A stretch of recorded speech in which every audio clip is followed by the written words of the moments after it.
সোমবার থেকে শুরু হয়ে গেল অমরনাথ ধাম যাত্রার নাম নথিভুক্ত করার কাজ।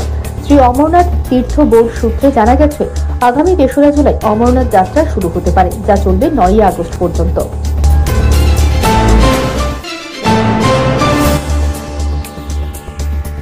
অযোধ্যার রাম মন্দিরে ভয়াবহ হামলার হুমকি। শ্রী রাম জন্মভূমি তীর্থক্ষেত্র ট্রাস্টের আইডিতে এসেছে হুঁশিয়ারি ইমেল। হুমকি বার্তার কথা জানার পর রাম মন্দিরে নিরাপত্তা বাড়ানো হয়েছে।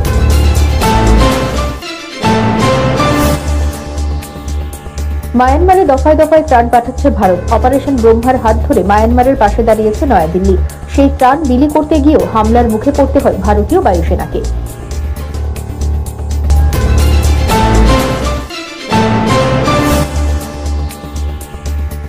নন্দননগর এলাকায় পাইপলাইনের কাজ করতে গিয়ে বিদ্যুৎস্পৃষ্ট হয়ে মৃত্যু হয় এক শ্রমিকের। সোমবার সেই জায়গা পরিদর্শন করে ঘটনার সুষ্ঠু তদন্তের দাবি জানিয়েছে অল ত্রিপুরা নির্মাণ শ্রমিক সংগঠনের এক প্রতিনিধি দল।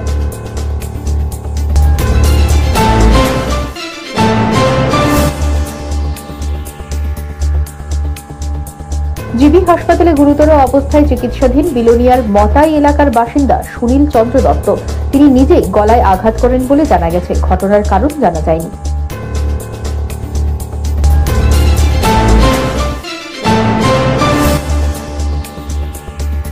ডক্টর বি আর আম্বেদকরের জন্মদিনের কর্মসূচিতে হামলা। গুরুতর আহত হল কমলপুরের বাম তপশিলি নেতা অনিল দাস। ঘটনার প্রতিবাদে থানা ঘেরাও করা হয় সোমবার।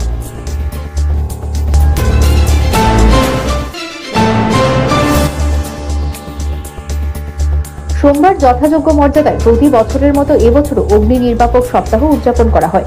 আগরতলা অগ্নি নির্বাপক দপ্তরের সামনে হয় এই কর্মসূচি।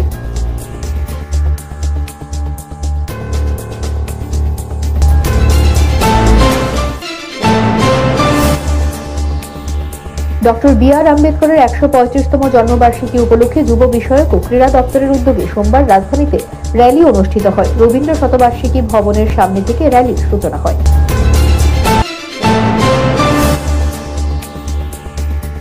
প্রয়াত হলেন সাবরুম পার্টির প্রাক্তন মহকুমা সম্পাদক দীপক চৌধুরী। সোমবার প্রয়াত নেতার মরদেহ নিয়ে সাবরুমের শোক মিছিল ও শেষ শ্রদ্ধা জ্ঞাপন করা হয়।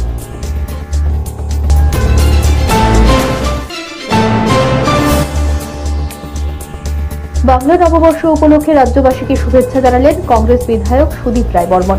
শুভেচ্ছা বার্তায় তিনি মাতা ত্রিপুরা সুন্দরীর কাছে রাজ্যবাসীর সুখ, সমৃদ্ধি ও সুস্থতা কামনা করেন।